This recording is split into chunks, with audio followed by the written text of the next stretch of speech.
Although I am relatively young and should be up to date on technology features, I'm not as well equipped as I should be, especially if I'm going to be teaching middle school and high school students.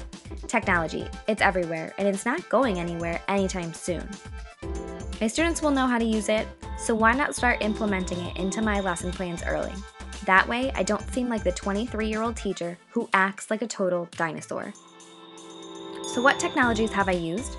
And what could they do for my future classroom? Well, let's start at the basics. Google. It's as simple as that. With Google, I learned how to create, share, comment, and even post lessons and assignments on my classroom page. It might seem like your average Word document or PowerPoint application, but with Google, my students can create and share anything they have ever wanted to. I can also create powerful presentations where my students can follow along using their Chromebooks. I know how to create aesthetically pleasing presentation designs where hopefully my students won't get lost in the content of the lesson. Less movement and more pictures is where it's at if I want to keep my students engaged. There's also the need to always keep students participating and to check and make sure they understand the material. We'll have no fear for Kahoot, Socrative, and Plickers are here for formative assessments. Now I can check for understanding on the spot and it's fun for my students. I also think it's a great idea to send lessons home so students have control over their own learning.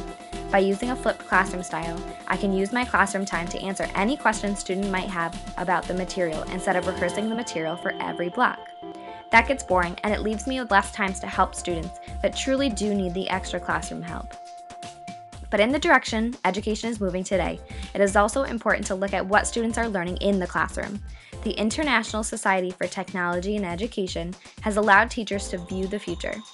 Although not implemented quite like the New York State Common Core standards for ELA, I can still be sure my students are on track to becoming good global citizens by being creative, critical thinkers that understand how to use technology and information in a positive and professional light.